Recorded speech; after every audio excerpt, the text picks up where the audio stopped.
एक कहावत है और बिल्कुल सही है, चिता तो एक बारी में जला देती आदमी को, मगर जो चिंता है उसमें जो व्यक्ति है वो लाश की तरह जलता रहता है, मरता रहता है, मरता रहता है। चिंता एक ऐसे भविष्य की कल्पना करना है जहां पे परमेश्वर असमर्थ है आपकी मदद करने में। चिंता ये कहती है जब आगे दुख आएंगे तो मुझे ही मेरे परिवार को संभालना पड़ेगा, मुझे ही मेरे परिवार को देखना पड़ेगा, मुझे ही मेरे परिवार के लिए प्रबंध करना पड़ेगा।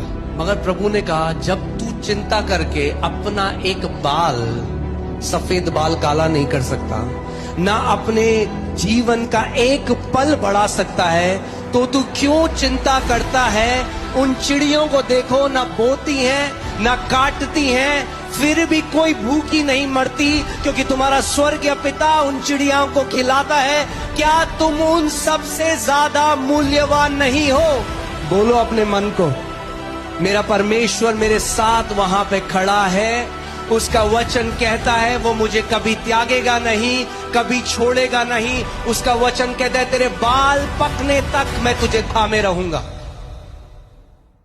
एक कहावत है और बिल्कुल सही है, चिता तो एक बारी में जला देती आदमी को, मगर जो चिंता है उसमें जो व्यक्ति है वो लाश की तरह जलता रहता है, मरता रहता है, मरता रहता है।